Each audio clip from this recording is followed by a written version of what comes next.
దేవుని నామ స్తోత్రాలు. ఈ లైవ్ కార్యక్రమంలో పాల్గొంటున్నటువంటి సభ్యులకి నా హృదయపూర్వక వందనాలు చెల్లిస్తున్నాం. అలాగనే మన మధ్యలో కూర్చున్న జీవమాంటికి మీకు మా యొక్క వందనాలు చెల్లిస్తున్నాను. అయితే ఈరోజు ఈ కార్యక్రమానికి వెళ్ళడానికి ముందుగా ఒక చిన్న ప్రార్థన చేసుకుందాం. మహాపరిశుద్ధుడా, ప్రేమ కలిగిన మా పరలోకపు తండ్రి, మీకు వందనాలు చెల్లిస్తున్నాం. ఇదిగో నా తండ్రి, మీరు చేసిన ఉపకారాలు జ్ఞాపకం చేసుకుంటూ అయా ఇదిగో జీవమ్మ గారి ద్వారా నాయన నా ద్వారా మీరు చేసిన గొప్ప కార్యాలు ప్రభువా మా పక్షంగా ఉండి మీరు చూపిన కృపలను బట్టి ఈరోజు కొంత సంభాషించుకోవడానికి మాకు ఇచ్చిన అవకాశాన్ని బట్టి మీకు వందనాలు తండ్రి. మేము మాట్లాడుతున్నప్పుడు మీ ఆత్మ సహాయాన్ని మాకు అందించండి. వినుచున్న వారి విశ్వాసాన్ని మీరు బలపరచండి. యేసు నామమున అడుగుచున్నాము తండ్రి, ఆమేన్. అయితే వీళ్ళరా, మేము మనుగురు 1980 సంవత్సరంలో మనుగురు వచ్చాం. పాస్టర్ గారు కోల్ మైన్స్లో జాబ్ చేస్తూ ఉన్నప్పుడు కొత్తగూడెం నుండి ప్రమోషన్ మీద మనుగూరు మేము ట్రాన్స్ఫర్ అయ్యాం. వచ్చినప్పుడు మనుగూరులో అసలు ఆంటీ ఆ రోజుల్లో మీరు 1977లో వచ్చారు మనుగూరు కదా, 77 మైక్ దగ్గర పెట్టుకోండి. 77 ఆగస్టు 16 తారీఖు వచ్చాం. ఒక్క నిమిషం. అయితే 1970 సంవత్సరము ఆగస్టు 16కి ఆగస్టు 16కి వచ్చారు. మేము 1980 సంవత్సరంలో మనుగూరు వచ్చాం. వచ్చినప్పుడు ఆ రోజుల్లో బస్సులు రోజు ఒక్కసారే బస్సు వచ్చేది. ఆ ఒక్కసారి వచ్చే ఆ బస్కి ఎంతోమంది కొత్తగూడెం వెళ్ళాలంటే అక్కడి నుండి ఎటైనా వెళ్ళేవాళ్ళం. ఆ యొక్క బస్ కొరకు ఎదురు చూసేవాళ్ళం. ఆ దినాల్లో మనుగురులో ఒక్క పెంకిటిల్లు ఉంది అంతే. తర్వాత అద్దెకు కూడా మాకు గృహాలు ఇవ్వలేదు. మామిడి తోటలో ఒక రాజుగారని ఒక బిల్డింగ్ ఉండేది. కానీ మేము అద్దెకి రావాలి చూడాలి అనుకొని చూసినప్పుడు అద్దెకి ఇల్లు దొరకలేదు. తర్వాత క్రైస్తవులు అంటే కూడా రానేలేదు. దగ్గర పెట్టుకోండి మైక్. క్రైస్తవులంటూ కూడా ఇండ్లు ఇయ్యట్లేదు. ఆ రోజుల్లో మేము మనుగూరు వచ్చాం. క్రైస్తవులు కూడా ఈ మనుగూరులో ఈ మారుమూల ప్రాంతం, ఇది అడవి ప్రాంతం, నక్సలైట్ ఏరియా. మరి అంతేకాదు ఇది చాలా వెనకబడిన తరగతులు బాగా ఈ కోయ ప్రాంతం ఇదంతా. ఇలాంటి ప్రాంతంలో ఇక్కడ బొగ్గు గనులు ఉన్నందువలన మేము ఈ ప్రాంతానికి స్టీవెన్ అయ్య గారితో నేను రెండో బాబుని గర్భవతిగా ఉండి మనుగురు వచ్చాను. అప్పుడు ఒక తడకలతో కట్టిన ఇల్లు గడ్డింట్లో మేము అద్దెకు వచ్చిన దినాలలో క్రైస్తవులు ఎక్కడున్నా మేము ఒక క్రైస్తవులము. అంతేకాకుండా మా మామగారు దైవజనులు జొన్నలగడ్డ దాస్ గారు, ఒక పాస్టర్ గారు. అంతకుముందే ఈ మనుగురు అప్పుడప్పుడు మా మామగారు ప్రసాద్ గారింటికి వచ్చేవారు. కుమారమ్మ ప్రసాద్ గారింటికి వస్తారు. ఎందుకంటే ఆవిడ కొత్తగూడెంలో విశ్వాసి. మా మామగారు చర్చిలో ఆమె ఉద్యోగ రీత్యా వచ్చినప్పుడు అప్పుడప్పుడు వచ్చి వాళ్ళకి వాక్యం చెప్పి ప్రార్థనలు నడిపిస్తుండేవారు. నడిపిస్తూ అమ్మ ప్రస్తుతం మీరు ఇక్కడ ఏదన్నా ఒక చర్చికి వెళ్ళమంటే, ఆ కాలంలో మన్నా చర్చ్ ఒకటి ఉండేది, అక్కడికి వెళ్తూ ఉండేది. అయితే అది మేము ఉద్యోగరీత్యా వచ్చినాక కూడా మొదటిగా నన్ను తీసుకురావడానికి ముందుగా స్టీవెన్ అయ్య గారు కుమారమ్మ వాళ్ళ ఇంట్లో ఒక నెల రోజులు ఉంటూ కొత్తగూడెం చూస్తూ ఉద్యోగం చేస్తూ ఉండేవారు. తర్వాత ఇల్లు అద్దెకు తీసుకొని ఆ గడ్డింట్లో నేను ఒక పెద్ద బాబు విజయ్ కుమార్ని తీసుకొని 2 సంవత్సరాల అబ్బాయిని తీసుకొని నేను 9 నెలల గర్భవతిగా ఉన్నాను. నన్ను తీసుకొని మనుగూరు వచ్చారు. ఎక్కడైనా ప్రార్థనలు జరుగుతున్నాయి అని అనుకుంటే అక్కడికి మేము పాట డ్రమ్ శబ్దం వినపడితే చాలు వెళ్ళిపోయేవాడు. అయ్యగారి డ్యూటీకి వెళ్ళి వచ్చినప్పుడు ఇలా పలానా చోట ప్రార్థన ఉందంట అంటే సరే వెళ్ళిపోయేవాడు. అప్పుడు సుందర్రావు గారు కుమారుడు కుమార్ అని వాళ్ళు పెడుతుండేవాళ్ళమ్మ. సుందర్రావు గారు వచ్చేవాడు, గుర్తుందా? ఎల్లందు నుండి సుందర్రావు గారు వచ్చేవాడు. సుందర్రావు గారు వచ్చేవాడు, అప్పుడప్పుడు అక్కడ పెడుతుండేవాడు. తర్వాత సిఎస్ఐలు కూడా అప్పుడప్పుడు పెడుతుండేవాళ్ళు. మేము మరి స్టీవెనయ్య గారు ఒక సేవకుని కొడుకు, నేను కూడా ఒక సేవకుని కుమార్తెను కనుక మాకున్నటువంటి ఆసక్తి, సేవ ఆసక్తి బట్టి మేము మా ఇంట్లో పెడితే ఇంకెవరిని వచ్చేవాళ్ళు. ఇలా జరుగుతూ ఉంది. ఇలా జరుగుతున్న దినాలలో మేము క్వార్టర్స్లో ఉన్నాం, పైలట్ కాలనీ క్వార్టర్స్లో. బ్యారెక్స్ నుండి పైలట్ కాలనీ క్వార్టర్స్కి వచ్చాం. ఈ క్వార్టర్స్కి రావడానికి ముందుగా కోనవారం క్వార్టర్స్లో ఉన్నాం. అప్పుడు పాస్టర్ గారు సేవకుని కొడుకు కనుక ఆయన ఒక మీటింగ్ పెట్టిద్దామని చెప్పి ఇప్పుడున్న రామాలయం ఉన్న స్థలంలో ఒక పెద్ద మీటింగ్ పెట్టించారు. హైదరాబాద్ నుండి స్పీకర్ని పిలిచి మీటింగ్ పెట్టించినప్పుడు బోబమ్మ అనే ఒక ముస్లిం ఆవిడ జబ్బుతో వచ్చింది. మరి ఆ మీటింగ్లో ఆమె రక్షణ పొంది ఇప్పుడున్న బయ్యారం బస్ స్టాండ్కి దగ్గరలో ఉన్నటువంటి అక్కడ ఆ ఏరియాలో ఒక స్థలం ఆమెకు ఉండేది.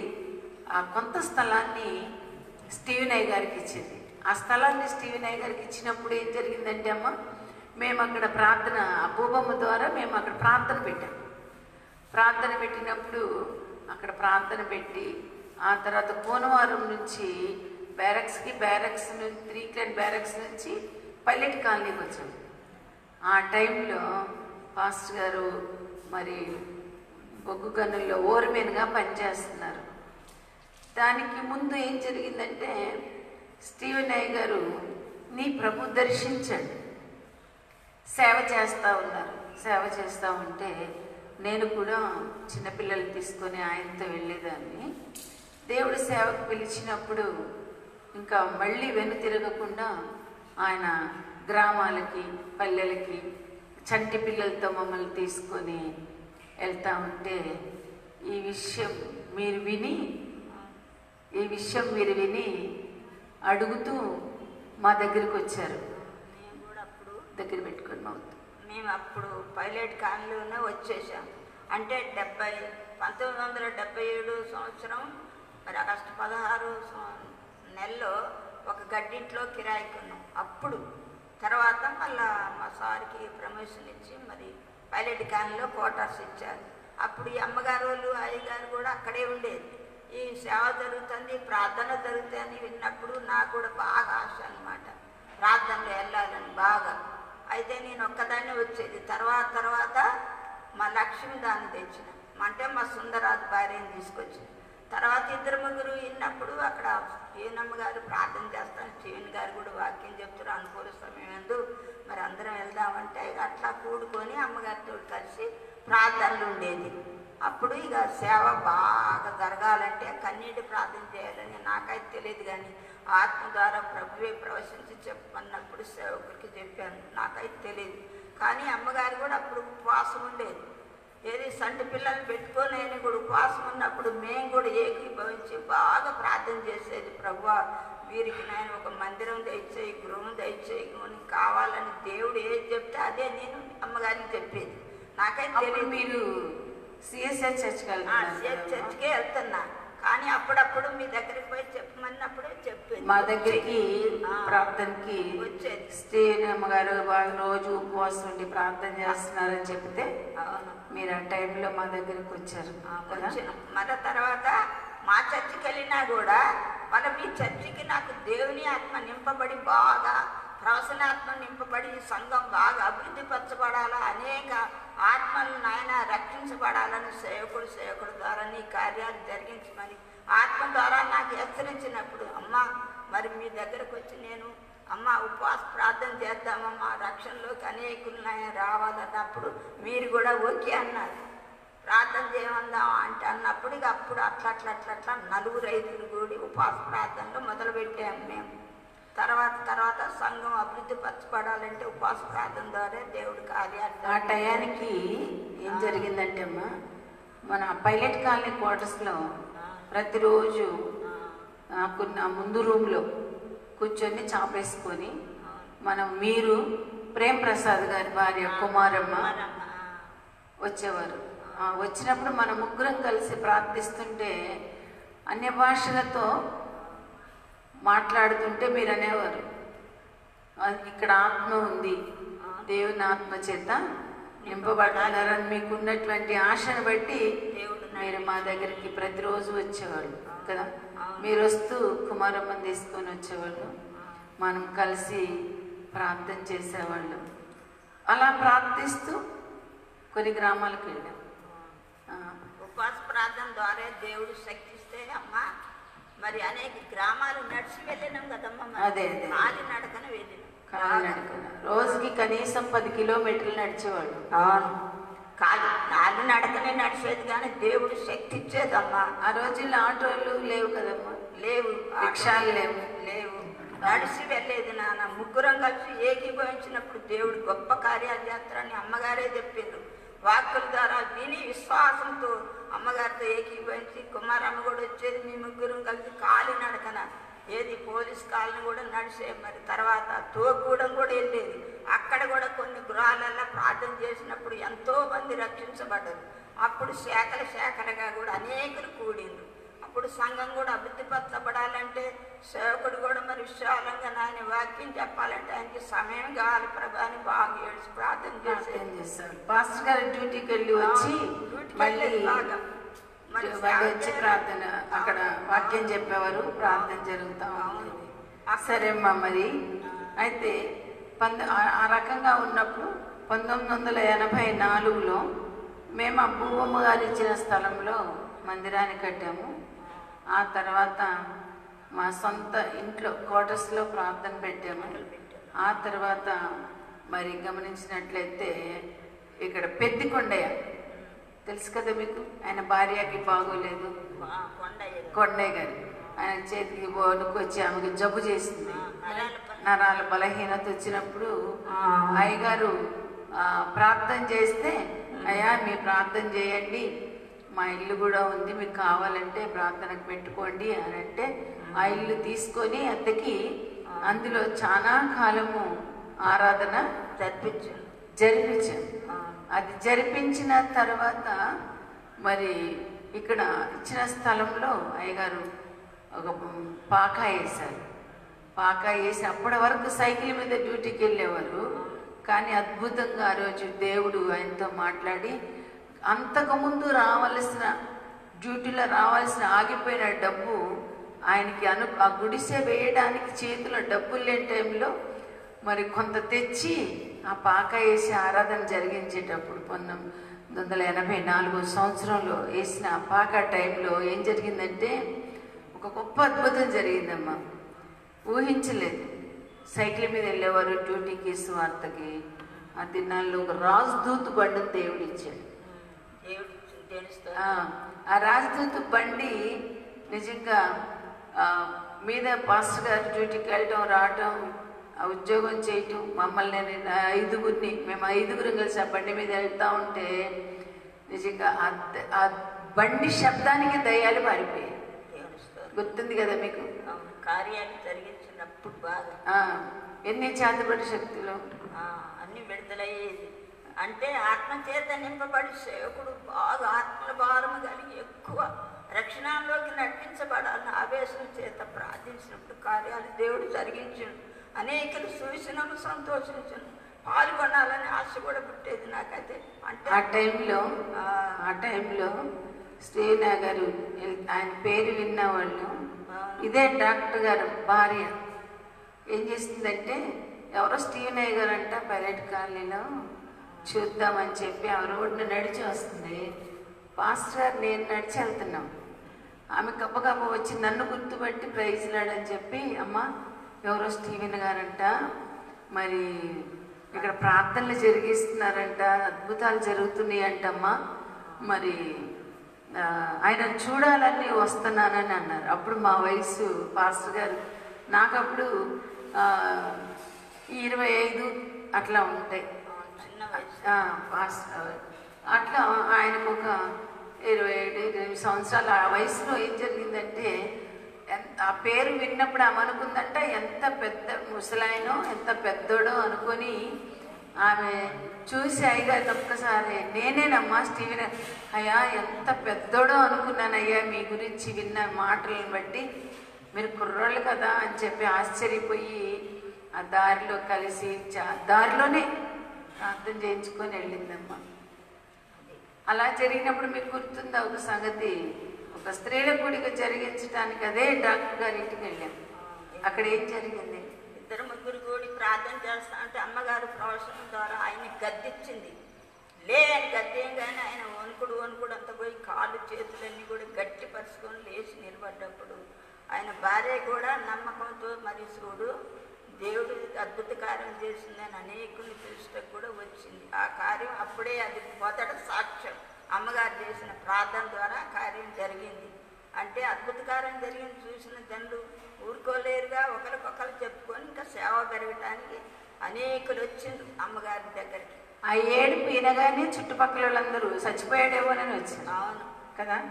అప్పుడు డాక్టర్ గారికి అసలు పక్షవాతం వచ్చింది. ఆయన భార్య అసలు బర్లీ ఇజ్రాయెల్ గారి ఇంట్లో జరగాలి ఆ ప్రార్థన, కానీ ఆయన ఇప్పుడు చనిపోయాడని చెప్పి వెళ్ళిపోతూ ఇలా స్టీవెన్ సార్ భార్య వస్తుంది, ఇక్కడ ప్రార్థన జరుగుద్ది, మరి ఎట్లాగా ఇప్పుడు ఈ కూడికి ఎట్లాగా అని చెప్పి అనుకుంటే మా ఇంట్లో పెట్టుకుంటానని డాక్టర్ గారి భార్య గుడిసెను శుభ్రం చేసి డాక్టర్ గారికి అప్పటికి 7 సంవత్సరాల నుంచి ఆయన మంచంలో ఉన్నాడు. కానీ దేవుడు అద్భుత రీతిగా అప్పుడు మనం ప్రార్థన చేస్తూ ఉంటే ఆ పక్కన నేను చెప్తున్నాను, దేవుడు రాత్రి నాతో మాట్లాడాడు, అద్భుతం జరిగిస్తానని అని చెప్పి వస్తూ పలకరించి, ఆయన ఒకప్పుడు బయ్యారంలో డాక్టర్గా ఉన్నప్పుడు ఒక కోమటామ కుమార్తెకు జబ్బు చేస్తే ఆ డాక్టర్ గారి దగ్గరికి వెళ్తే బాగుపడింది. ఆ యొక్క కోమటామే ఇంకొక ఆవిడ మొత్తము సుగుణమ్మ గారు, పోలీస్ సుగుణము కాలనీలో ఉండే సుగుణమ్మ గారు, తర్వాత మా చెల్లి విజయ, ఆ తర్వాత నేను, మరి అందరం కలిసి ఒక 5గురు వెళ్ళాం ప్రార్థిస్తూ ఉంటుండగా. అప్పుడు దేవుని ఆత్మ నాతో మాట్లాడతాను మీకు చెప్పినప్పుడు మీరు నాతో అందరూ ఏకీభవించినప్పుడు అందరం కలిసి ప్రార్థిస్తుంటే దేవుడు ఆ గుడిసె పక్కన మంచం మీద పడుకున్నటువంటి ఆ డాక్టర్ గారిని దర్శించి, నా కుమార్తెలు ప్రార్థన చేస్తున్నారు, మరి నువ్వు వెళ్ళు అంటాయా, నేను లేవలేను అంటే అప్పుడు వెంటనే దేవుడు ఆయన నిన్ను వెళ్ళు నేను చెప్తున్నానంటే 7 సంవత్సరాల నుండి పసిపిల్లవాడికి లాగా బట్టల్లో బాత్రూమ్ పోతే లెట్రిన్ పోతే భార్య కడిగి ఎక్కువ తింటే మోషన్ ఎక్కువ పోతుంది విసుగు చెంది ఏదో కొంచెం భోజనం పెట్టేది. ఆ రోజు అందరం కూర్చొని ప్రార్థన చేస్తుంటే అతను లేచి వస్తే చూసి ప్రార్థనలో ఉన్న అందరం చూసినప్పుడు భార్య బిగ్గరగా ఏడ్చేసేసరి ఎట్టొచ్చావయ్యా నువ్వు, ఎలా వచ్చావు నువ్వు అసలు ఇక్కడికి అని చెప్పి అడిగితే, యేసు ప్రభు నువ్వు లేచెళ్ళు, నా బిడ్డలు ప్రార్థన చేస్తున్నారు అని చెప్పగానే ఆయన లేచి వచ్చాడు. అప్పుడు నువ్వు దేవుడు నాయన నిన్ను నిజంగా ఇప్పుడు నువ్వు దర్శించాడు, లేచి వచ్చావు. 3 సార్లు కిందకి పైకి గుంజీలు తీయమన్నప్పుడు 3 సార్లు గుంజీలు తీస్తే నరాలను ఎప్పటపటపట అంది. అన్ని దినాలు తినిపించాల్సి వచ్చిన పరిస్థితుల్లో తర్వాత ఆయనే ప్లేట్లో అన్నం పెట్టిస్తే తిన్నప్పుడు ఈ ఆశ్చర్యాన్ని చూసిన ఆ శేషగిరి నగరే కదా అది, శేషగిరి నగర్లో ఉన్న ప్రజలు ఇళ్ల చుట్టూళ్ళందరూ ఏడుపు ఆ ఆనందం చూసి పరిగెత్తుకుని వచ్చాయా, ఇంత అద్భుతం జరిగిందా, ఈ డాక్టర్ గారు ఇన్నాళ్ళు పక్షవాతంతో పడి ఉన్నాడు, ఈరోజు వీళ్ళు ప్రార్థన చేస్తే ఈ స్త్రీలు కూర్చొని ప్రార్థిస్తే మరి ఈ యొక్క ఓర్మేనమ్మ గారు వచ్చి కూర్చొని ప్రార్థన నడిపిస్తే ఈరోజు ఈ అద్భుతం జరిగిందా అని చెప్పేసి ఆశ్చర్యపోయి వాళ్ళు బాధపడ్డారు. ఆశ్చర్యపోయి దేవుణ్ణి మహిమకు వచ్చారు. ఆ రోజు నుండి ఆయన తన పని తాను చేసుకున్నాడు. ఆ తర్వాత అలా ఆమె కుటుంబము అక్కడ శేషగిరి నగర్లో కొద్దిమంది దేవుళ్ళలోకి నడిపించబడ్డారు అన్యులు. ఇప్పటికీ వారు ఇక్కడ గవర్నమెంట్ హాస్పిటల్కి ఎదురుగా తన కుమారుడు ఉన్నాడు, మరి ఆ అమ్మ ఉన్నారో లేదో తెలియదు, కానీ దేవుడి చిన్న స్త్రీల కూడిక. అప్పటికంత వాక్య అనుభవం నాకు లేదు. వాక్యం చదవటం, నలుగురు స్త్రీలను ఎంటబెట్టుకెళ్ళడం, స్త్రీలను కూర్చోబెట్టి వాక్యం చదివి విశ్వాసంతో వారి అవసరతల కొరకు ప్రార్థన చేసేవాళ్ళు. ప్రార్థనలు లేనప్పుడు ప్రతి దినము 10:30 నుంచి 1 గంట 2 గంటల వరకు చర్చి కట్టాలని, సేవ అభివృద్ధి అవ్వాలని, చుట్టుపక్కల గ్రామాలు సేవ విస్తరించాలని. మరి స్టీవెన్ అయ్య గారు ఉద్యోగం చేస్తూ ఇటు సేవలో తిరుగుతుంటే నిజంగా ఆయన పడుతున్న కష్టం, 24 గంటలు కూడా నిద్రపోవడం, రాత్రులు చాలా తక్కువ. అందరికి ఆశ్చర్యం కలిగేది, అయ్యా అసలు మీరు కుటుంబంతో ఎప్పుడు గడుపుతున్నారు, ఉద్యోగం ఎప్పుడు చేస్తున్నారు, సేవ ఎప్పుడు చేస్తారు, అసలు మీరు నిద్రపోతున్నారని చాలామంది అడిగేవారు. ఆయన కష్టపడి సువార్తకు వెళ్తుంటే 3 పిల్లల్ని, చిన్న పిల్లల్ని, 6 సంవత్సరాల బాబుని, 4 సంవత్సరాల బాబుని, 2 సంవత్సరాల బాబుని నడిపించుకుంటూ స్త్రీలను తీసుకొని ఇంటింటికి వెళ్ళి స్వార్థ చేస్తూ, తర్వాత ఆయన డ్యూటీ నుండి రాగానే ఆయన బండెక్కి రాజధాని మీద అందరం వెళ్ళిపోయేవాళ్ళం. ప్రార్థన అయినాక కూడా కొన్నిసార్లు మమ్మల్ని అక్కడ వదిలేసి ఆయన ప్రార్థన అయిపోగానే డ్యూటీకి ఎమర్జెన్సీ వెళ్ళిపోయినా, ఎంత దూరమైన చంటి పిల్లలతో మేము స్త్రీలందరం నడిచి వచ్చేవాళ్ళం. నిజంగా అండి ఆ దినాల్లో మరి భయానము, మర్కుడు, తర్వాత పినపాక, ఉప్పాక, మరి గమనించినట్లయితే జానంపేట,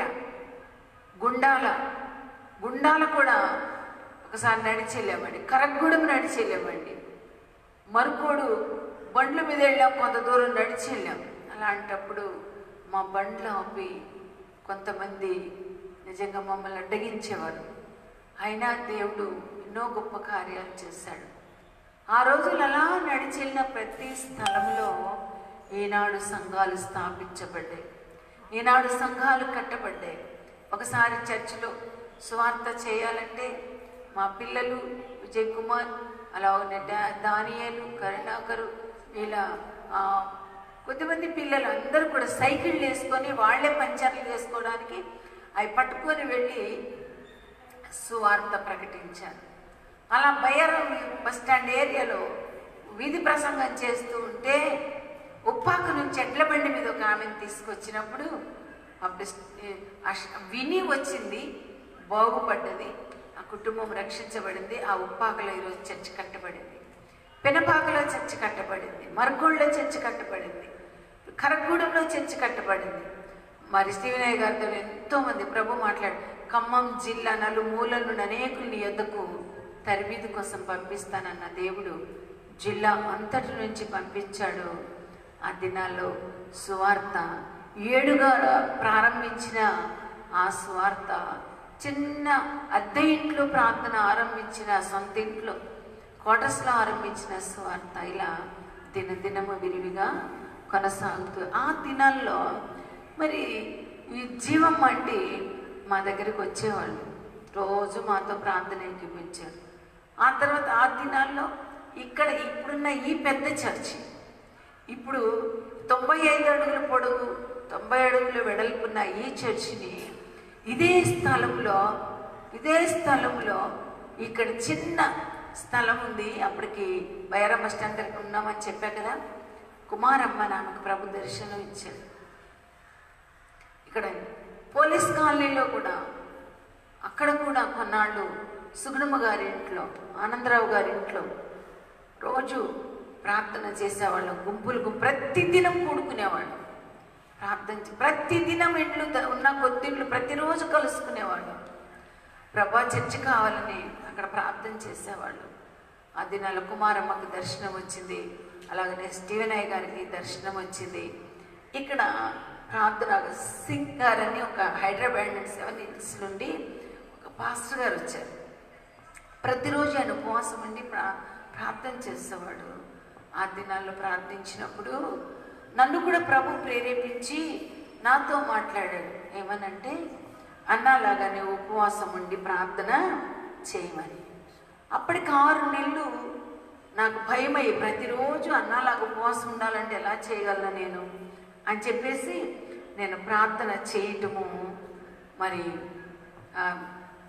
చేయలేకపోతున్నాను. కానీ చర్చి కొరకు అమ్మ, జీవమ్మ ఆంటీ, మేము అందరము ప్రార్థన చేస్తున్నాం. దేవుని కృపను బట్టి ఆ చర్చ్ కట్టడానికి స్థలాన్ని స్టీవెనయ్య గారు కొన్నారు. దేవుడు మాకు అనుగ్రహించాడు. ఇదే స్థలం దర్శనం ప్రకారం. అప్పటికి చుట్టుపక్కల అన్ని పొలాలే అండి, ఏమీ లేవు, అన్ని పొలాలే. క్వార్టర్స్ నుంచి నడిచి వచ్చి ఈ చర్చ్ కాడికి స్థలం దగ్గరికి రావాలి. మేము జీవం అంటే మేము ప్రార్థిస్తున్నప్పుడు అప్పుడు ఏం జరిగిందమ్మా? ఎంఆర్ఓ గారు వచ్చి మరి గడపార్లు పాలు అనేది తీసుకొని వచ్చి ఇది కట్టొద్దు, ఎవరు ఆర్డర్ ఇచ్చారు మీకు అని అన్ని పట్టుకొని వెళ్ళిండ్రు. అప్పుడు మేము ప్రార్థనలోనే ఉన్నాం.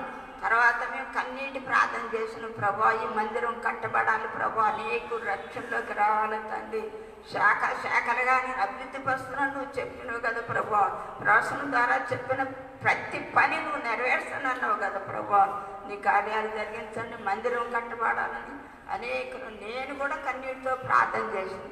తర్వాత ఎంఆర్ గారే వచ్చి పారలు గడపారలు ఇచ్చి కట్టుకోమని చెప్పినప్పుడు మూలలు కూడా కన్నీటి ప్రార్థనతో స్తంభాలు వేయాలని నేనే ప్రార్థన చేసి, అమ్మగారు చేసి రూపికా ప్రకారం ధరంధర దేవేసి నీచిన వాగ్దానం ఆయన ప్రకారం అయితే కట్టబడి ఆ రోజుల్లో మేము ఒకటే ప్రార్థన చేసి, ఒక చంటి బిడ్డను పోగొట్టుకున్న తల్లి ఒక శవాన్ని పెట్టుకొని ఎలా ఏడుస్తుందో అలా పైలట్ కాలేజ్ క్వార్టర్స్లో నేను ప్రార్థిస్తుంటే కుమార అక్క, జీవమ్మ గారు కూడా వచ్చి, అమ్మ దేవుడు సహాయం చేస్తాడు, మీరు ఈ చిన్న వయసులో ఎంత సేవ చేస్తున్నారు, దేవుడు సహాయం చేస్తాడమ్మా అని చెప్తూ ఉండేది.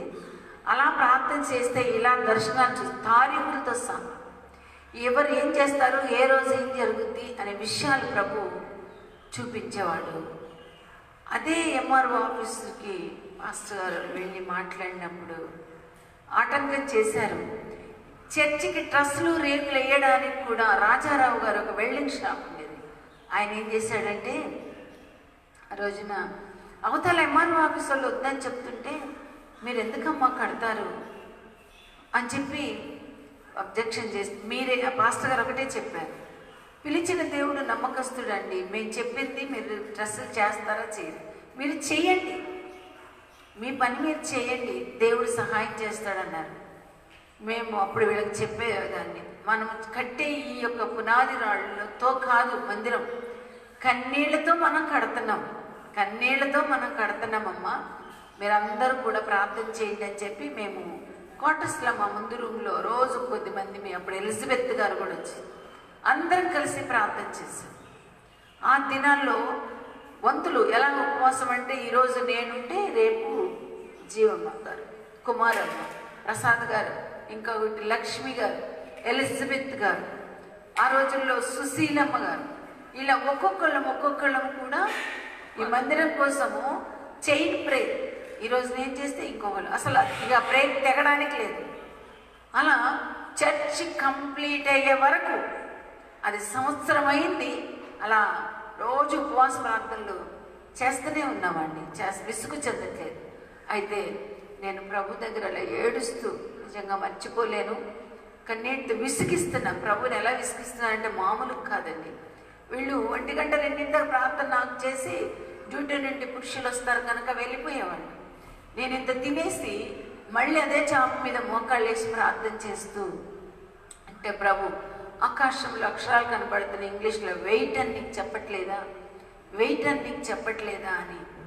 నేను ఆకాశంలో స్వరం విన్నాను, ఇంగ్లీష్లో స్పెల్లింగ్ చూస్తున్నాను, వెయిట్ అని నీకు సమయం ఉంది అని నీకు చెప్పట్లేదా, సమయం ఉందని నీకు చెప్పట్లేదా, ఆగు, వెయిట్ చేయి, వెయిట్ అని చెప్పి నాతో మాట్లాడుతూ ఉంటే వెంటనే పాస్టర్ గారు రాగానే ఇలా నాకు వినపడిందండి అని. అయినా నా అంతరాత్మ దానిని, ఆ మాటని, సమయం ఉంది ఇంకా, ఆగు, వెయిట్ చేయి, నిరీక్షించు అని చెప్తున్న ఆ మాటను కూడా నేను భరించలేక చేస్తూనే ఉన్నాను. అలాగనే ప్రియులారా, దేవుడు మా అందరి ప్రార్థనలు విని ఈ చిన్న మందిరము పూర్తయింది. తర్వాత ఎంఆర్ఓ గారు ఆఫీస్ వర్క్, ఆ దినాల్లో మేము ఒక చిన్న ప్రార్థన చేయాలి, ప్రభువా ఈయన ట్రాన్స్ఫర్ అయ్యాయి, నువ్వేం చేస్తావో నాకు తెలీదు, ఈ మందిరం ఆగడానికి వీల్లేదు, మరి ఇదేం జరుగుతుందో అని చెప్పి అడిగినప్పుడు ఎంఆర్ఓ గారికి హార్ట్ అటాక్ వచ్చిందని చెప్పేసి ఆయన వెళ్ళిపోతే ఆ డిప్టేషన్ మీద ఆ వర్క్ ఇంకో నడిపించడానికి ప్రస్తుత కాలం ఇంకో ఎంఆర్ఓ గారిని పెట్టారు. ఆ ఎంఆర్ఓ గారు రోజు ఇడిచి రోజు వచ్చేవారు, ఆయన వచ్చి వెళ్ళిపోయేవాడు. మళ్ళీ హార్ట్ అటాక్ తేలిన ఎంఆర్ఓ గారు హీల్ అయి వచ్చేలోపు ఈ మందిరం పూర్తయిపోయింది. మందిర ప్రతిష్ట రోజు ఎంఆర్ఓ ఆఫీస్లో ఉన్న వాళ్ళందరూ వచ్చారండి. దేవుని స్తోత్రం, హల్లెలూయా. ఎంత గొప్ప విషయం జరిగింది కదమ్మా. ఆ దినాలు అలాంటి అద్భుతం జరిగింది. ప్రభు ఏం చేస్తావో తెలియదు, మమ్మల్ని అడ్డగిస్తున్న వ్యక్తి వెళ్ళిపోయారు. తర్వాత ఆయన వచ్చేసరికి గుడి అంతా అయిపోయింది, ఆలయ ప్రతిష్ట కూడా జరిగింది, ఆరాధన ప్రారంభమైంది. దేవుడు నమ్మదగిన దేవుడు. ప్రతిరోజు ఉపవాసం ఉండేదాన్నండి నేను, ప్రతిరోజు ఉండేదాన్ని. వీళ్ళు మామూలుగా వస్తూ వాళ్ళు శుక్రవారాలు శనివారాలు ఉండేవాళ్ళు, వచ్చినప్పుడు నాతో ఏకీభవించేవారు, అది వినే వాళ్ళు వచ్చారు. అలా ప్రతిరోజు ఒక టైం అప్పటికే 10-10:30 నుండి ప్రార్థన చేస్తూ ఉండేదాన్ని. ఆ సమయంలో మరి జీవమ్మ గారు కుమారమ్మ గారు ఇలా వస్తున్నప్పుడు నన్ను అన్నావలి ఉపవాసం ఉండమని ప్రభు నన్ను ప్రేరేపించాడండి. ప్రేరేపిస్తే నా భర్తకు చెప్పాను, దేవుడు నీతో మాట్లాడితే చెయ్యి అన్నారు. కానీ నేను ఈ 29 సంవత్సరాల వయసులో నేను ఉండగలనా అని చెప్పి, అప్పటికి 3 పిల్లల తల్లిని, మినిమం ప్రతిరోజు 15 కిలోమీటర్లు నడిచేదాన్ని. ఈ చర్చి నుండి మాకున్న పైలట్ కాలనీ క్వార్టర్స్కి 3 కిలోమీటర్లు. పొద్దునొచ్చి మళ్ళా వెళ్ళేదాన్ని, మళ్ళీ సాయంకాలం వచ్చి చుట్టుపక్కల ఉన్న విశ్వాసులను దర్శించి అయ్యగారు వచ్చేసరికి ప్రార్థించి మళ్ళా నడిచాను. రోజుకి మినిమం 10 కిలోమీటర్లు ఈజీగా నడిచేదాన్ని, 15 కిలోమీటర్లు ఈజీగా నడిచేదాన్ని. కానీ ఎందుకో కానీ అది నాకు కష్టం అనిపించలేదు. ఎప్పుడు పోయి ఒక విశ్వాసిని కలిస్తే ఎలా ఉండేదంటే ఆ సహవాసం చాలా మధురంగా ఉండేదండి. ఆ పలకరింపు, ఆ ఆప్యాయత, గబక్కన ఏదైనా ఉంటే కలిసి కూర్చొని తినడం, కలిసి ప్రార్థన చేయడం, అది చాలా మధురమైనది, మనోహరమైనది, ఆశ్చర్యకరమైనది, ఆనందం కలిగించిందండి. ఏ నాడు నేను ఇంత దూరం నడిచానే అనుకోలేదు. నా ఖాళీ నడక వలన ఒక దినాన్న బలహీనమైపోయి కూడా పడిపోయాను. అలాంటి పరిస్థితుల్లో నా కొరకు వీరందరూ ప్రార్థిస్తున్నప్పుడు అప్పుడు నేను ఇప్పుడు చేయలేను ఈ ఉపవాస ప్రార్థన అనుకున్న దినాలలో దేవుడు తరచుగా మాతో కలిసి ప్రార్థించి అమ్మకి ఒక దర్శనాన్ని చూపించాడు. చెప్పండి అమ్మా, దర్శనం దగ్గర పెట్టుకోండి. నాకు దర్శనం చూపించి అమ్మగారు చెప్పన్నారు, ఏమనంటే మందిరం కట్టబడుతుంది, ఈ స్థలం అంతా కూడా మీకు వేయబడుతుంది, గృహం కూడా కట్టుకుంటారు, సేవలు వర్ధిల్లుతారు. మరి అమ్మకి చెప్పుకో, ఇలాంటిది ఇది ఇచ్చానని చెప్పు. ఈ దర్శనం ద్వారా అమ్మ కూడా వర్ధిల్లి సంతోషపడుతుందని చెప్పినప్పుడు నేను వచ్చినప్పుడు అమ్మ ఇట్లా ఉపవాస ప్రార్థన చేస్తా ఉంటే ఈ స్థలం అంతా మీకు ఇవ్వబడుతుందట అమ్మ, ఈ మందిరం కూడా ఇంకా పెద్దదైతుందని చెప్పిండు.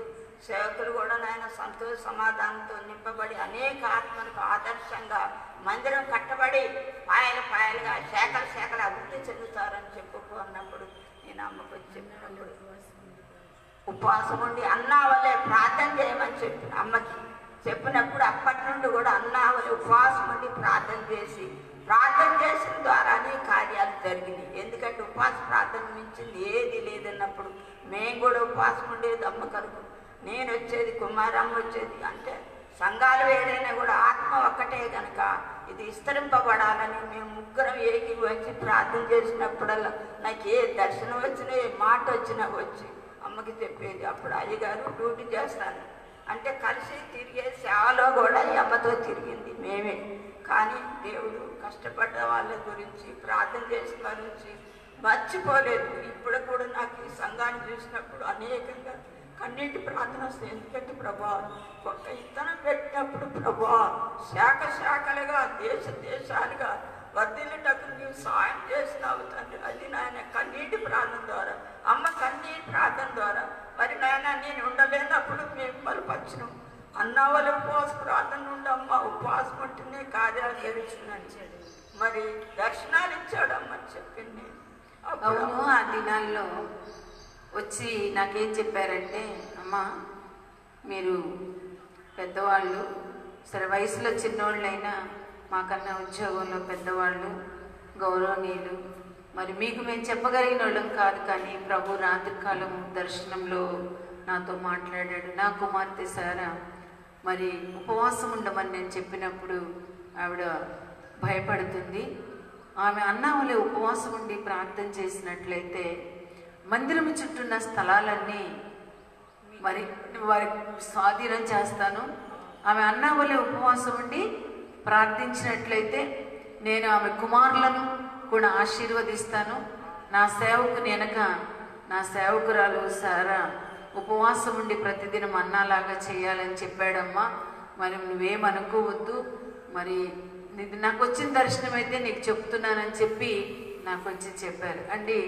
వారు సిఎస్ఐ సభ్యులు, కానీ నా ప్రార్థనను గురించి వాళ్ళు ఎరిగి మా దగ్గరికి వచ్చారు.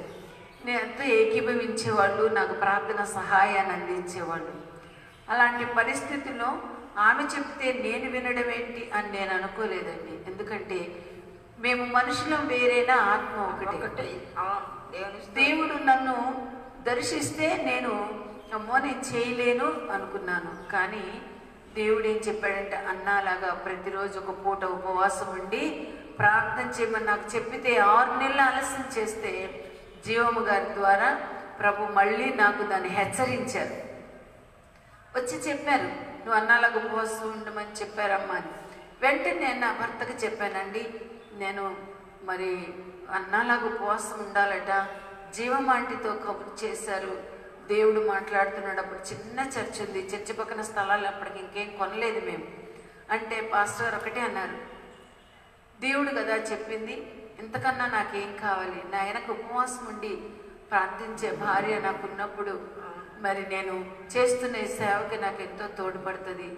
ఉపవాసం ఉండన్న దేవుడు నీకు శక్తిని కూడా ఇస్తాడు అని చెప్పి పాస్టర్ గారు నన్ను బలపరిచారు. ఎప్పుడు నన్ను వెనక్కి లాగలేదు, నన్ను కుంగ చేయలేదు. నువ్వెందుకు ఊరికే బయటకు ఒక్కదాన్ని వెళ్తాను అనలేదు. ఇప్పుడు కూడా నేను ఒకరిని ఎంట పెట్టుకొని, ఇలాంటి వారిని ఎంట పెట్టుకొని బయట తిరుగుతూ ఉండేదాన్ని.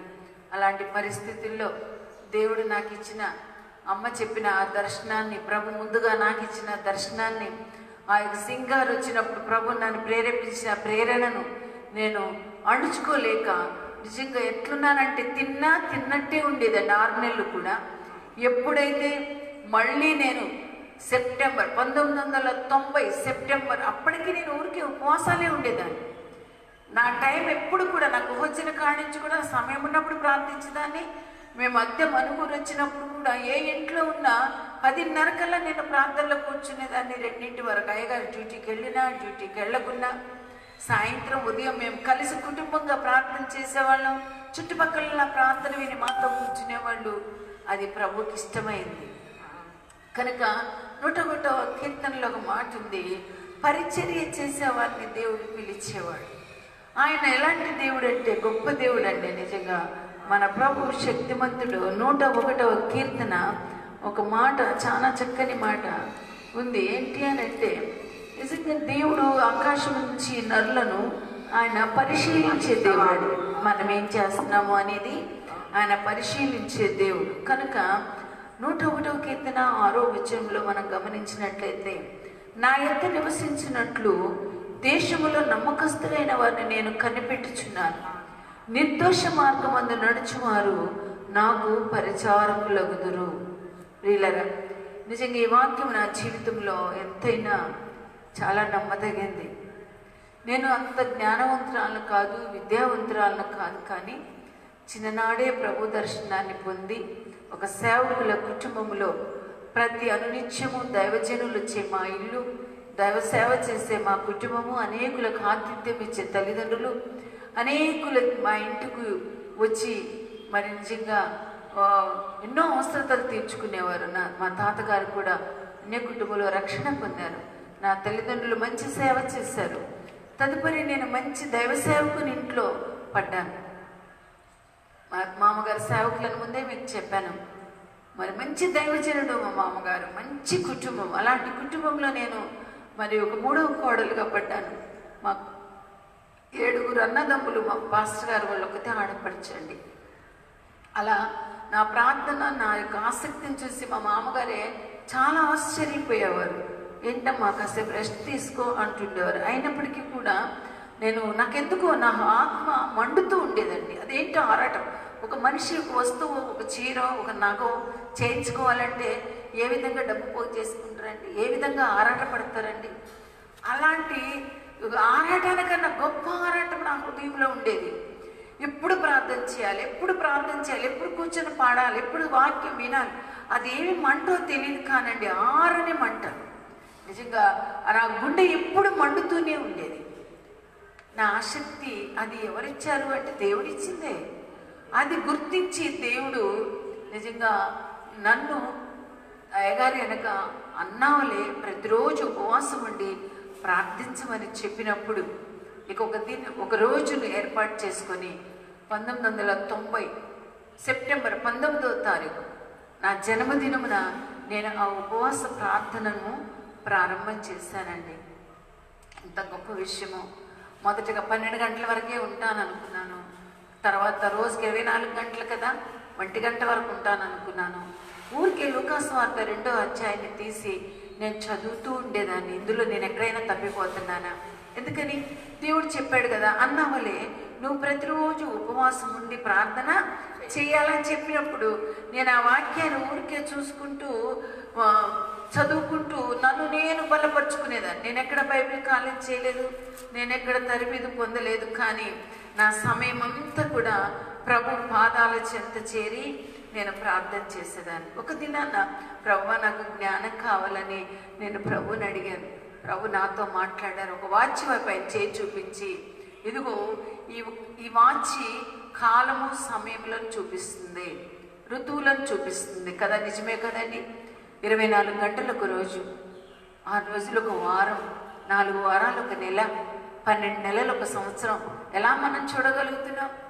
వాచింగ్ పట్టే కదండి. పొద్దు కుంకుతుంది, పొద్దు పోతుంది, పొద్దు పొడుస్తూ ఉంది. అప్పుడు ప్రభు నాతో మాట్లాడితే అప్పటికే నేను ఊరికే బైబిల్ చదవటం, సండే స్కూలు, స్త్రీల కూడిక, యూత్ కూడికలు జరిగిస్తూ ఉన్నాను.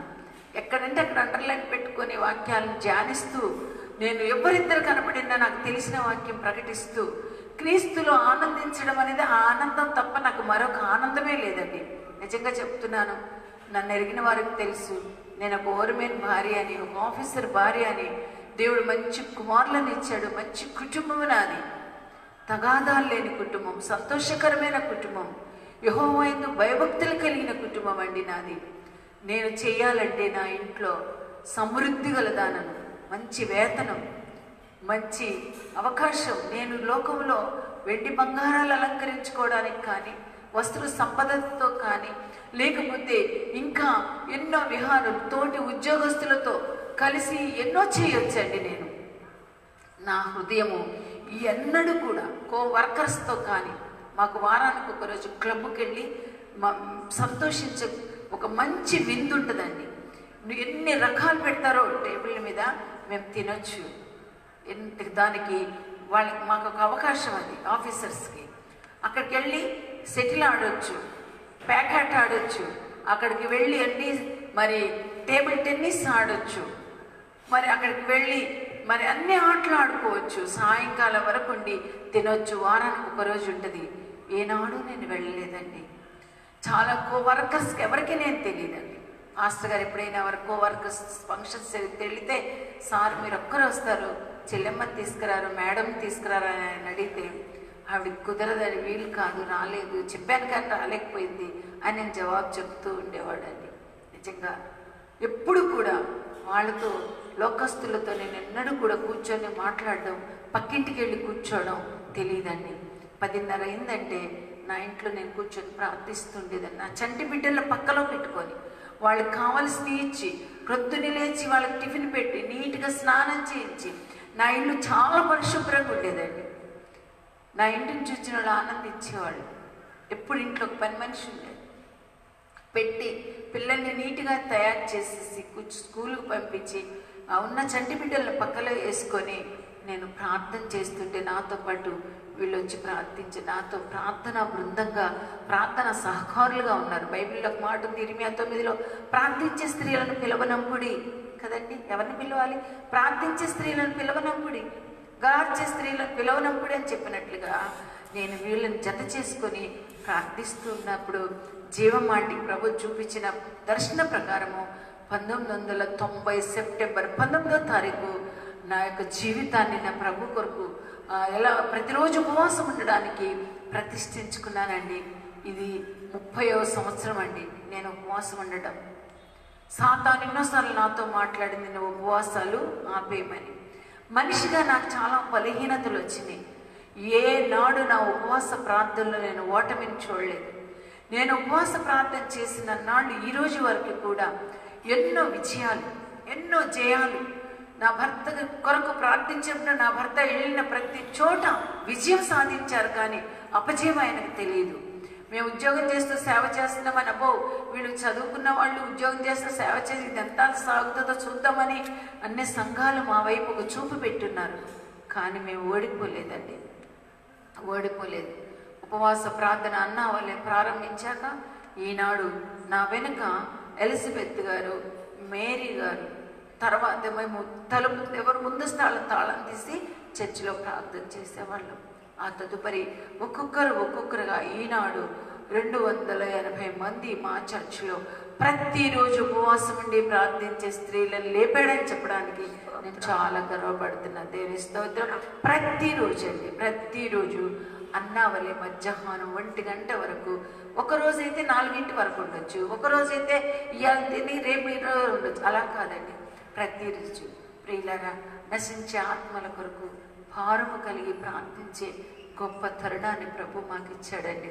అంతేకాదు రాష్ట్రములో, జిల్లాలలో సేవకులను ప్రభు దర్శించిదిగో నా కుమార్తె సేవకురాలు సారా ఉపవాసం ఉండి ప్రార్థిస్తుంది, సాక్ష్యం విన్నావు కదా, నీవు కూడా ఉండు అని చెప్పినప్పుడు ఈనాడు చాలా మంది సేవకులు ఉపవాసాల నుండి ప్రార్థిస్తున్నారని చెప్పడానికి, వాళ్ళు ఆశీర్వదించబడుతున్నారని చెప్పడానికి, వారు దీవించబడుతున్నారని చెప్పడానికి నేను చాలా సంతోషిస్తున్నాను. ప్రియులారా, ఈ రీతిగా అమ్మ నా కోసం చెప్పినప్పుడు నేను ఎప్పుడు అమ్మను మర్చిపోను. ప్రతి చోట సాక్ష్యం చెప్పినట్లా చెప్తూ ఉంటానండి. అయితే ఈ సమయంలో నేను అన్నాను గురించి మాత్రమే కొన్ని విషయాలు చెప్పాలని మీకు అనుకుంటున్నాను. పరిశుద్ధ గ్రంథంలో లూకా సువార్త 2వ అధ్యాయం 101వ కీర్తనలో మనం చదువుకున్నట్లుగా 6వ వచనంలో ఆయన ఏం చేశాడు చెప్పండి. దేవుని వాక్యం చేసినట్లయితే, నా యొద్ద నివసించినట్లు దేశంలో నమ్మకస్తులైన వారిని నేను కనిపెట్టుచున్నాను, నిర్దోష మార్గమున నడుచువారు నాకు పరిచారకులగుదురు అని చెప్పి దేవుడు మాట్లాడినట్లుగా ప్రియులారా, దేవుని వాక్య ప్రకారము నిజంగా ప్రభువు నన్ను ఎన్నిక చేసుకొని ప్రతిరోజు ఉపవాసం ఉండి ప్రార్థించడానికి ప్రభు సహాయం చేశాడండి. ప్రభు సహాయం చేశాడు. ఆయన చేసిన సహాయానికి నేను రుణస్థురాలనై ఉన్నాను. ఈ రీతిగా మా సంఘము ప్రభు చెప్పాడు, నువ్వు ఆయన వెనక ఉపవాసం ఉండి ప్రార్థిస్తే నా సేవకుడిని దేశ విదేశాల్లో వాడుకుంటాను, నా సేవకుడిని ఇంకా పలు ప్రాంతాల్లో నేను వాడుకుంటాను, నా సేవకుడికి వెనక మీరుండి ప్రార్థిస్తే అని. ఈనాడు స్టీవెన్ అయ్య గారు వెనక 100 మందిని ప్రార్థించేవారు ఉన్నాం కనుక ఆయన దేశ విదేశాల్లోనూ అలాగనే అనేక మరి జిల్లాలలోనూ రాష్ట్రాల్లోనూ వాడబడుతున్నారు. అంతేకాకుండా ఆయన ఇప్పటికి 44 పుస్తకాలు రాశారండి, ఎన్నో పాటలు రాశారు, అనేకులను అభిషేకిస్తున్నారు. దేవుడు నాకు ఏమైతే చెప్పాడో అవన్నీ కూడా అయ్యగారి పట్ల చేశారు. ఆంటీ మీరు నాకు చెప్పారు ఒక దర్శనం ఏంటంటే, ఈ చర్చి చుట్టూ ఉన్న స్థలాలన్నీ దేవుడు ఇస్తానని చెప్పాడు. అలాగనే దేవుడు చెప్పినట్టుగా ఫస్ట్ 3 సెంట్ల స్థలంలో ఏం చేసామంటే మేము చర్చిని ప్రారంభం చేశారు. ఆ తర్వాత ఈరోజు ఒక చర్చి చుట్టూ కూడా, చర్చి ఇటుపక్క స్థలము, అటుపక్క స్థలము, ముందు స్థలము, వెనక స్థలము కూడా దేవుడు చెప్పినట్టుగా స్వాధీనం చేశాడు. అదే సింగారు వచ్చినప్పుడు ఒక ప్రవచనం చెప్పాడు, ఈ మందిరం అనేక మందిరాలకి ఆదర్శంగా ఉంటుంది, ఈ మందిరము చుట్టూ స్థలాలను నేను ఇస్తున్నాను, ఇక్కడ డిపో పడుతుంది, ఇక్కడ గవర్నమెంట్ మండలాఫీస్ పడుతుంది, పోలీస్ స్టేషన్ పడుతుంది, ఈ మందిరము ఈ మనుగూరులో ఇది సెంటర్ అవుతుందని చెప్పాడండి ప్రవచనం. అద్భుతం. ఆయన చెప్పిన ప్రవచన ప్రకారము ఏమీ లేదు, గుడి కట్టినప్పుడు, స్థలం కట్టినప్పుడు ఈరోజు మండల ఆఫీస్ పడింది, ఈరోజు మా చర్చి ముందే హై స్కూల్ పడింది, నిజంగా తర్వాత డిపో పడింది, బస్ స్టాండ్ పడింది, పోలీస్ స్టేషన్ పడింది. ఆ రోజు చెప్పిన 1990వ సంవత్సరంలో సింగ్ గారు చెప్పిన ప్రవచనము, తర్వాత థామస్ గారు చెప్పిన ప్రవచనము నెరవేరింది. తర్వాత అమ్మకి ఇచ్చిన దర్శనము, నాకు ఇచ్చిన దర్శనము, అయ్యగారికి ఇచ్చిన దర్శనం ప్రకారము చర్చి చుట్టూన్న స్థలాలన్నీ కూడా స్వాధీనపరుచుకున్నాం. దేవుడిచ్చాడు. దేవుని స్తోత్రం, హల్లెలూయా. ఎంత గొప్ప విషయం అండి. ఆయన మాటకు మనము లోబడితే, ఆయన చెప్పినట్టు మనం వింటే, ఒక్కటి త్యాగం, ప్రభువా నువ్వు నాకు చెప్పావు కనుక ఇక నేను ఏమైనా పర్లేదు నీ కొరకు ఉపవాసం ఉంటానని అనుకున్నాను. ఈ 30 ఏళ్లలో ఎన్ని శోధనలు, ఎన్ని సమస్యలు వచ్చినాయి.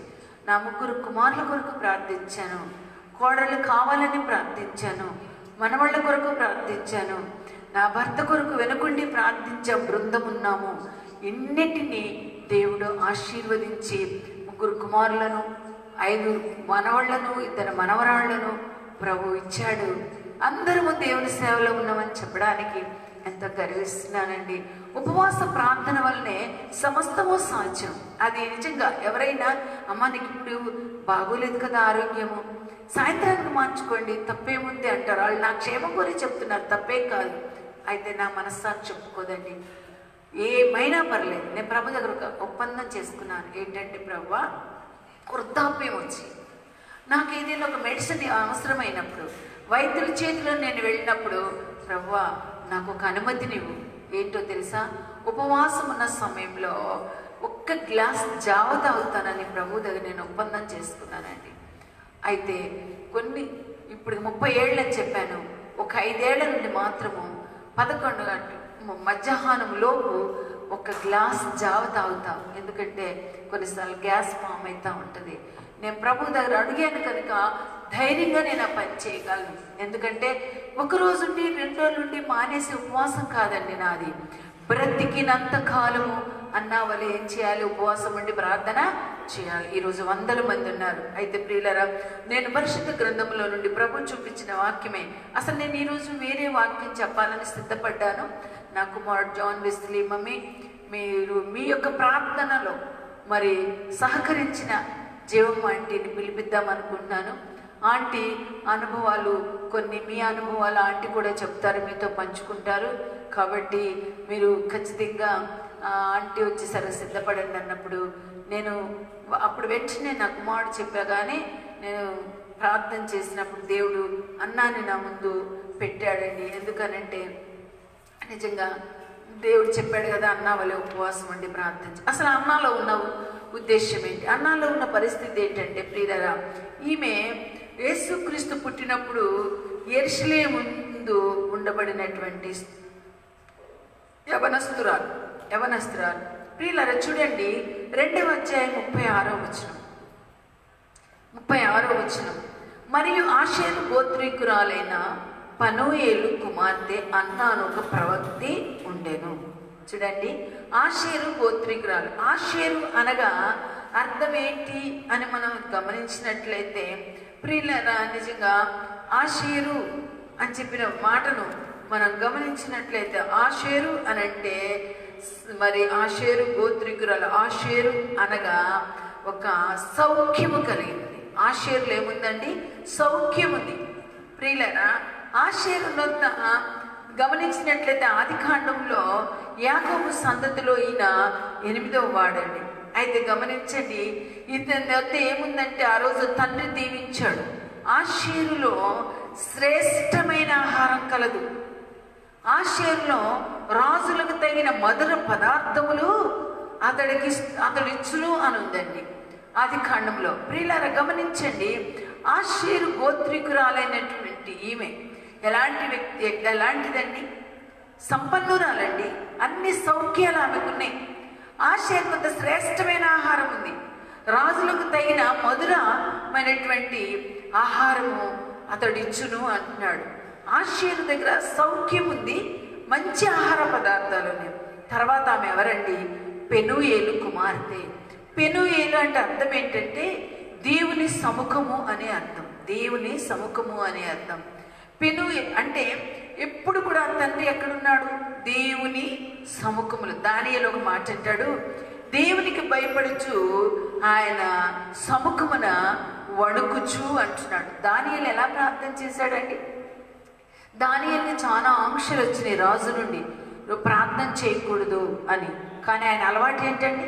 ప్రతిరోజు ప్రార్థన చేసేవాడు కనుక ఎవరికి, రాజుకు కూడా ఆయన భయపడలేదండి. సింహపు బోనులో వేసినా ఆయన భయపడలేదండి. సింహపు కూడా ఆయన తాకలేదు, ముట్టలేదు. అలాంటి దానియేలు అంటున్నాడు, దేవునికి భయపడచ్చు ఆయన సముఖమున వణుకుచూ ప్రార్థన చేస్తాడు. ప్రియులరా, అయితే అలాంటి పెనూయేలు కుమార్తె, పెనూయేలు అంటే అర్థం ఏంటంటే దేవుని సముఖమని. అలాంటి పెనూయేలు కుమార్తె ఏం కలిగి ఉందండి? దేవుని యందు భయభక్తులు కలిగినటువంటిది, సంపన్నురాలు. ప్రియులరా, తల్లిదండ్రులకు సంపన్న స్థితి ఉందంటే బిడ్డ ఎలా ఉంటుందండి? ఇంట్లో ఎంతమంది పనివాళ్ళు ఉంటారు, ఎంత సుఖం ఉంటుందండి ఆ ఇంట్లో. కానీ ఆ తల్లిదండ్రులు ఏం పేరు పెట్టారో తెలుసా? ఆమెకి అన్న అని పెట్టారు.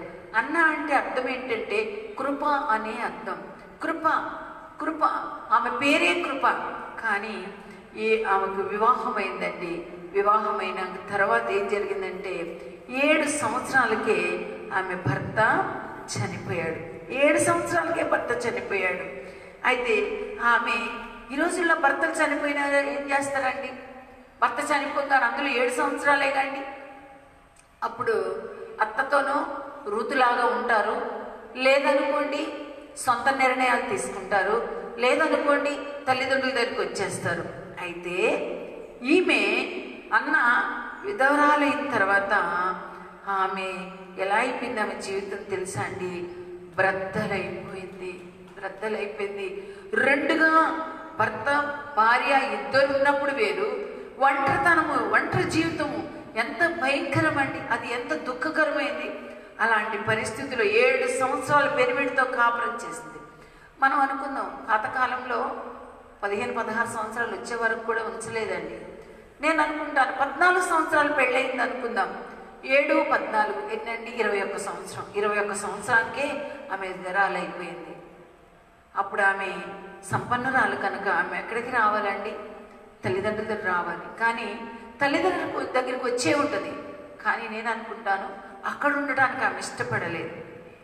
ఆమెకున్నటువంటి ఆ విధవరాలను అనే విషయాన్నే చింతపడుతూ ఆమె వేదనతో కానీ దుఃఖముతో కానీ లేతే ఏ యొక్క తను తాను దేవుని బట్టి ఓదార్చుకుంటూ ఉంది. కానీ బంధువుల సానుభూతి కానీ లేకపోతే నిరాశ కానీ నిస్పృహ కానీ కృంగిపోకుండా తాను నా జీవితం ఇలా పతనమైపోయిందే, నేను విషాదంలో ఉన్నానే, ఈ బాధని భరించలేకపోతున్నానే, పుట్టింట్లోనే నేను ఉంటాను అని ఆమె అనుకోలేదండి. నేను పుట్టింట్లోనే నిలబడిపోతాను, అక్కడుండి నేను సమృద్ధి ఉంది కదా తినుకుంటూ నా తల్లిదండ్రుల ఇంట్లోనే కాలయాపన చేస్తాను అనుకోలేదు. లేకపోతే చిన్న వయసులో నా భర్త చనిపోయాడు కదండి, నేను ఇంకో పెళ్లి చేసుకుంటానని అనుకోలేదు. లేకపోతే అపవిత్రమైన మార్గాలు ఆమె ఎంచుకోలేదు. నిజంగా ఆమె ఎలాంటిదంటే ఓ దేవుని యందు భయభక్తులు కలిగిన స్త్రీ. ఒక సందర్భంలో కొరింథీ పత్రికలో అంటాడు, ఇదిగో ఎవరైనా వివాహం అయిన తర్వాత భర్త చనిపోతే అలా ఉండటం మంచిది, ఒకరు ఉండలేకపోతే పెళ్లి చేసుకుంటే మంచిది. కానీ నాకు తెలిసింది ఏంటంటే పెళ్లి చేసుకోకుండా దేవుని యందు భక్తి కలిగి ఉండడమే మంచిదని భక్తుడు పౌలు సలహా ఇస్తాడు. అంటే చూడండి, ఈమె భక్తి కలిగింది కనుక ఆమె దేవుని దగ్గర విచారణ చేసింది. నేను ఎలా జీవించాలి శేష జీవితంలో అని ఆమె విచారణ చేసిందండి. ఆమె విచారణ చేసిన తర్వాత నిజంగా ఆమె ఒక నిర్ణయం తీసుకుంది.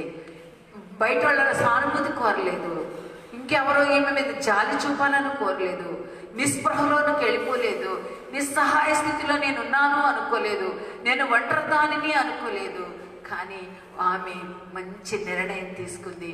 ఆమెను గురించి ఒక మాట ఉంది, అన్న ఎవరో తెలుసా అండి, కృప కలిగిందే కాదు కానీ ఆమె దేవుని కృపను కూడా పొందుకుంది. ఎలా పొందుకుందో తెలుసా అండి? ఆమె ఎప్పుడు నిత్యము దేవునితో స్నేహాన్ని కలిగి ఉంది, దేవునితో కలిసి ప్రార్థిస్తుంది కనుక దేవుడు ఆమెను ప్రవక్తిగా ఎన్నిక చేసుకున్నాడు. దేవుని స్తోత్రం, హల్లెలూయా. అక్కడ ఒక మాట ఉంది, ఆమె ఎవరంటండి, పెనూయేలు కుమార్తెను ప్రవక్తి ఉండెను. చూసారా అండి, ఆమె ఒక ప్రవక్తి. ఆమె ఒక ప్రవచనాలు చెప్పింది. ప్రవచనం మామూలుగా చెప్పగలరా అండి? చెప్పగలమా? చెప్పలేము. ఇందాక మేము సాక్ష్యం పంచుకున్నప్పుడు ఆంటీ ఒక మాట చెప్పారు.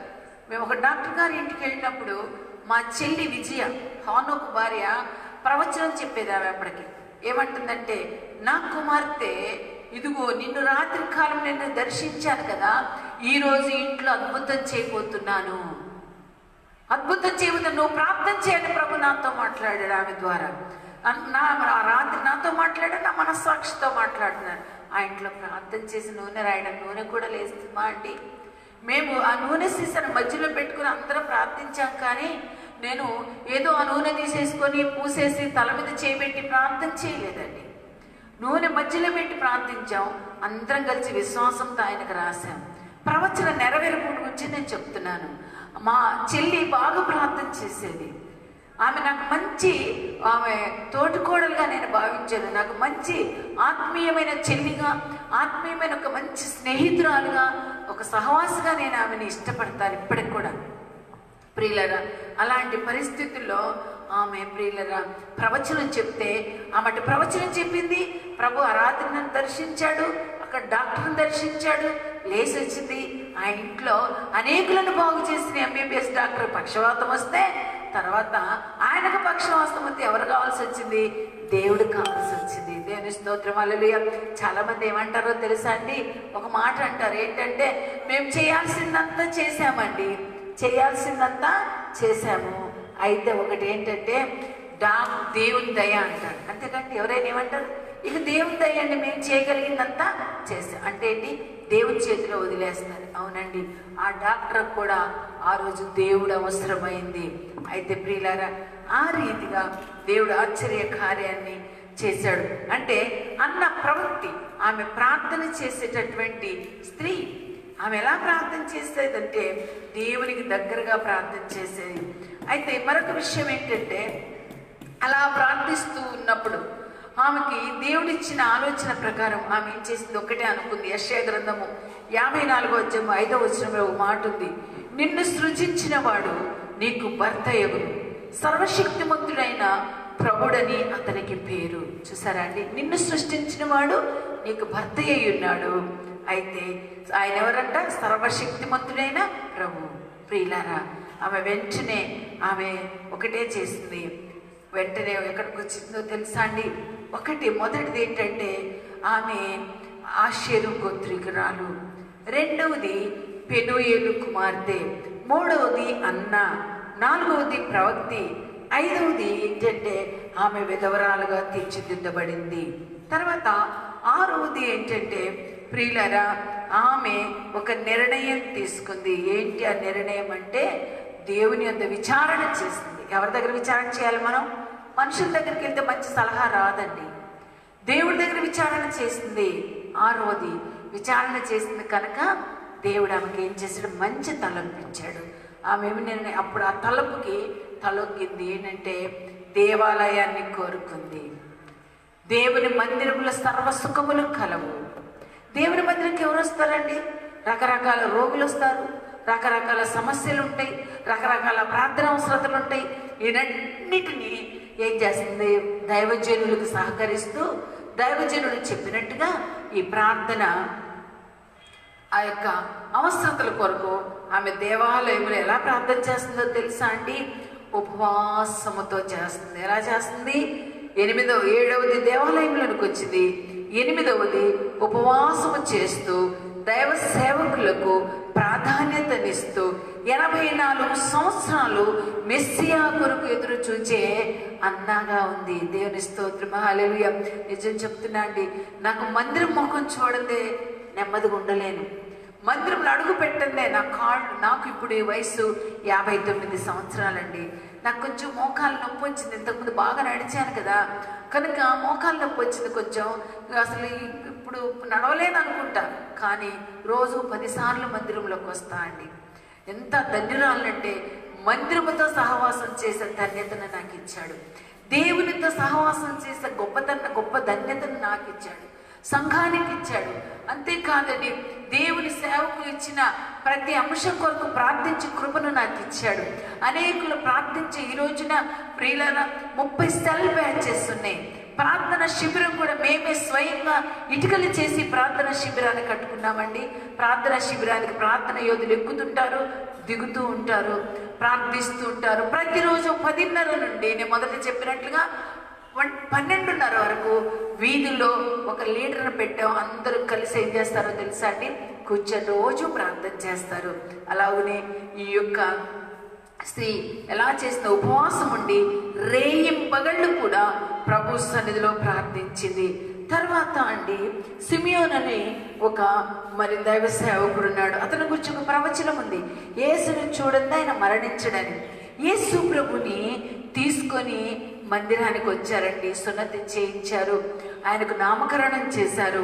అప్పుడు యేసు ప్రభుని ప్రియులారా అతడు ఎత్తుకొని దేవుణ్ణి స్తుతిస్తున్నారు. ధర్మశాస్త్ర ప్రకారం 2వ అధ్యాయం 27వ వచనంలో, అంతట ధర్మశాస్త్ర పద్ధతి చొప్పున ఆయన విషయమై జరిగించుటకు తల్లిదండ్రులు శిశువైన యేసును దేవాలయంలో తీసుకుని వచ్చినప్పుడు అతడు తన చేతులతో ఆయనను ఎత్తుకొని దేవుని స్తుతిస్తూ, నాథా, ఇప్పుడు నీ మాట చొప్పున సమాధానంతో నీ దాసుని పోనిచ్చుచున్నావు.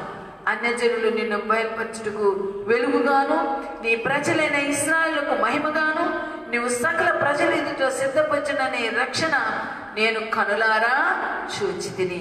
అప్పుడు సిమియోను ఆ యేసు ప్రభుని ఎత్తుకొని దీవించాడండి. ప్రియులారా ఆ సమయంలో యేసు ప్రభుని సిమియోను ఎత్తుకున్నప్పుడు ఆ దేవాలయంలో ఉన్నటువంటి అన్న యేసు ప్రభుని చూచిందండి. ఎంత గొప్ప సంఘటన అండి. ఆమె అప్పటికి మెస్సయ్య వస్తాడని ఎదురు చూస్తున్నారండి. ఈ అన్న ప్రియులారా మెస్సయ్యను చూచే ధన్యతనిచ్చాడు దేవుడు. దేవుని స్తోత్రం, హల్లెలూయా. అంతేకాదండి, అప్పుడు ఆ శుభవార్తను ఎంతమంది అయితే యేసయ్యను చూడాలనుకున్నారో ఆ రోజు యేసు ప్రభు వచ్చి వెళ్ళిపోయినాక మందిరానికి అనేకులు వస్తూ ఉంటుండగా ఆమె ఏం చేసిందో తెలుసా అండి, యేసు ప్రభువును గురించి శుభవర్తమానం అందిస్తూ ఉంది. ఎలా అందిస్తుంది?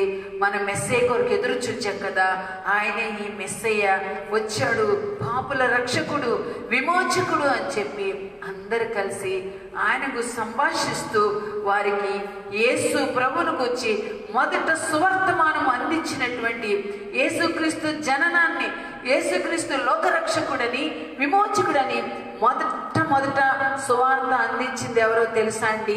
ఈ అన్నానే. దేవుని స్తోత్రం, హల్లెలూయా, హల్లెలూయా. 9వదిగా యేసు ప్రభుకి సువార్తను అందించింది. ప్రియులారా అలాగనే చివరికి ప్రియులారా గమనించండి, ఆమె 115 సంవత్సరాలు పండు వృద్ధురాలుగా ఉన్నప్పుడు మందిరములో ఉండి, మనం ఇందాక లెక్కేసుకున్నాం కదా, 14 ఏళ్ళకు పెళ్ళైనా 7 ఏళ్ళు కాపురం చేసింది ఆమె. 84 సంవత్సరాలు మందిరములో ఉంది. అప్పుడు ఎన్ని సంవత్సరాలండి? 115 సంవత్సరాలు పండు వృద్ధురాలుగా యేసు ప్రభుని చూచి అందరి గురించి సంభాషిస్తూ విమోచకుడు మన కొరకు పుట్టాడని అన్నాను గురించి గొప్ప మరి నిజంగా ఆమెను గురించి ఆమెను ఘనపరుస్తూ అన్నాను గురించి రాశాడు. ప్రభా, నన్ను అన్నలాగా ఉపవాసం ఉండమన్నవయ్యా, నీవు ఇచ్చిన మంచి సందేశము గొప్పది నాయన.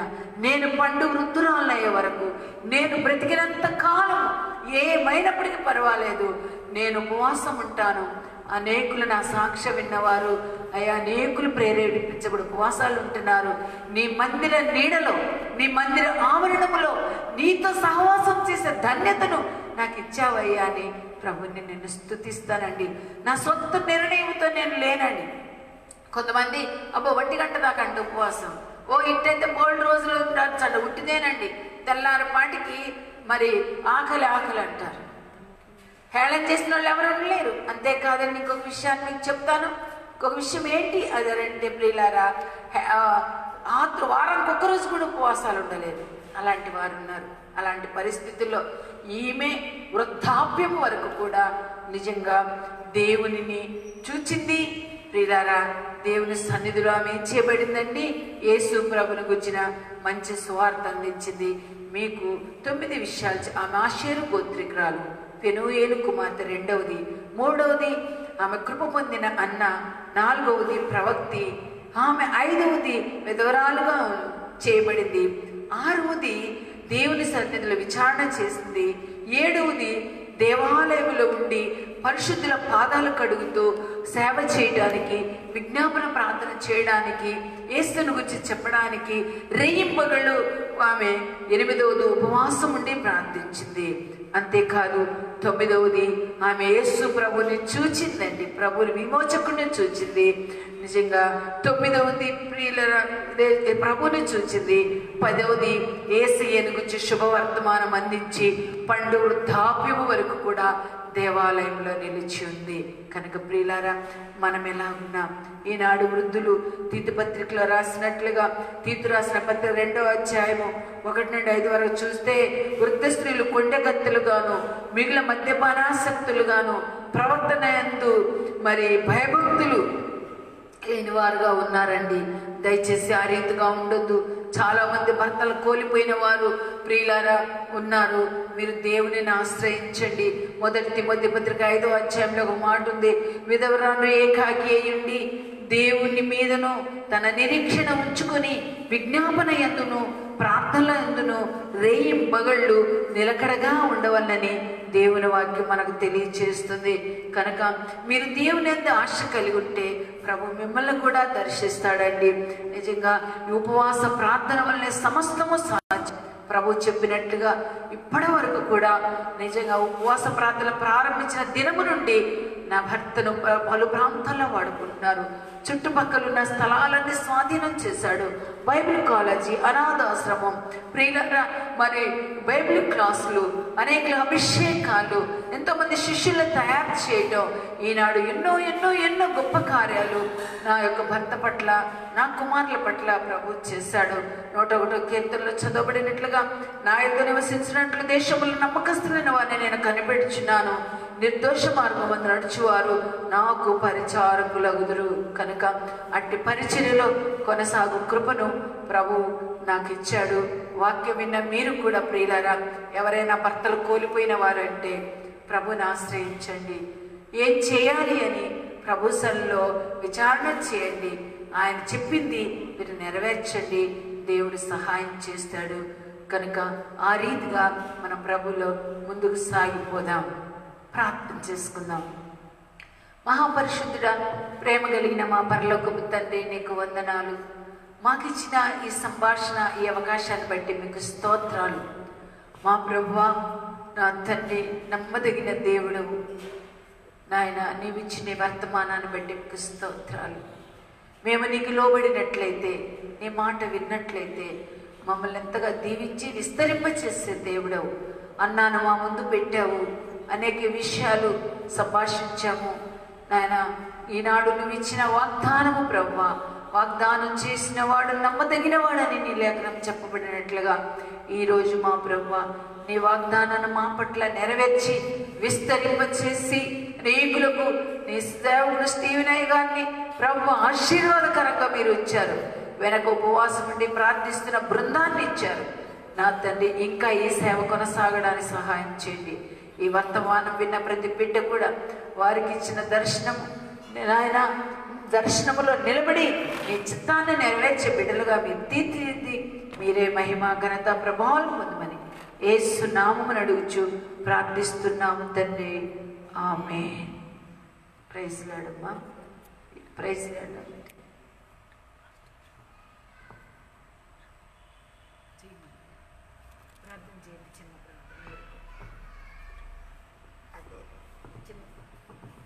కృపగల ప్రభువా, ప్రేమగల తండ్రి, పరిశుద్ధుడా, నీ పాదాలకు వచ్చి ఉన్నాం తండ్రి. నీ స్తోత్రం అయ్యా.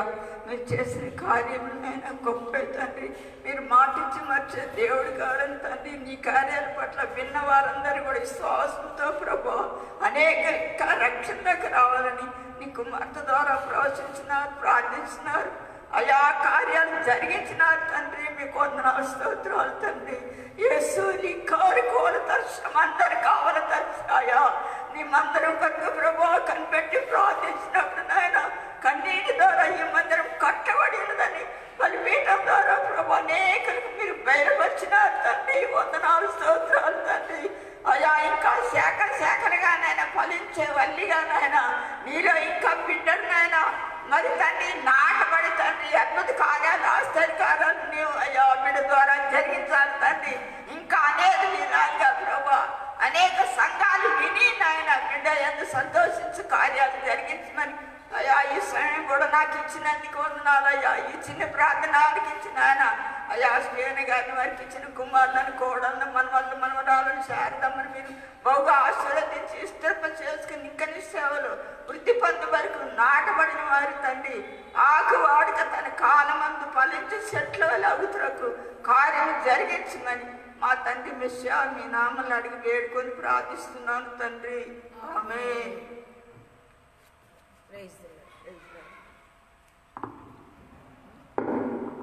సాయంత్రం 7 గంటలకు.